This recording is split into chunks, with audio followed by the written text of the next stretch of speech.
আমি বড্ড মা ভক্ত মানুষ। আমার মা আমার শক্তি।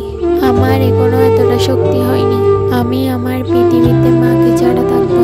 আমার মা খুব একটা কথা বলে না, কিন্তু তার প্রতিটি কাজ যেন চিৎকার করে বলে, দুনিয়ায় তার চেয়ে কেউ আমায় বেশি ভালোবাসে না।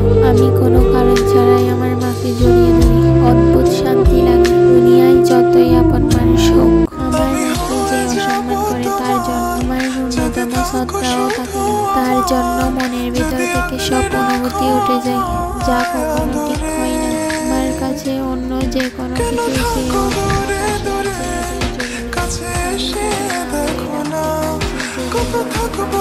এটাই বেশি জরুরি। এটাই আমার কাছে সব।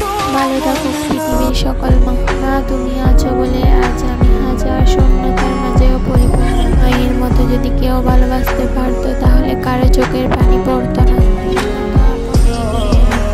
আমার আয়ু থেকে কিছু আয়ু যোগ হোক আমার মায়ের সাথে, তবুও মা তুমি বেঁচে থাকো যুগ যুগ ধরে। পৃথিবীতে মা ছাড়া কেউ আপন হয় না।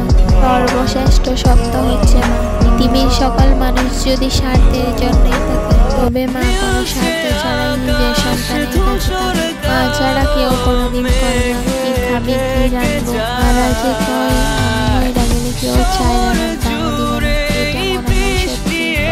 বাইবা দেখলাম সারা দুনিয়ার রাখতে পারার জায়গা রাখা লাগতে মাকে বলি মন খারাপ, মেজাজ খারাপ, মাকে বলি চশমা হারিয়েছে, মাকে পরাঘাতের স্বরূপ দুনিয়ায় বিরাজ করে না।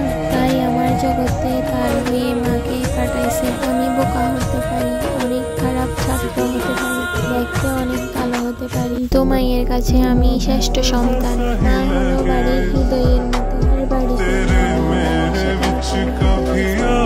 আমি যা আছি বা যা হওয়ার আশা করি আমার মায়ের কাছেই ঋণী। প্রথম স্পর্শ মা, প্রথম পাওয়া মা, প্রথম সত্য মা, প্রথম দেখাও মা।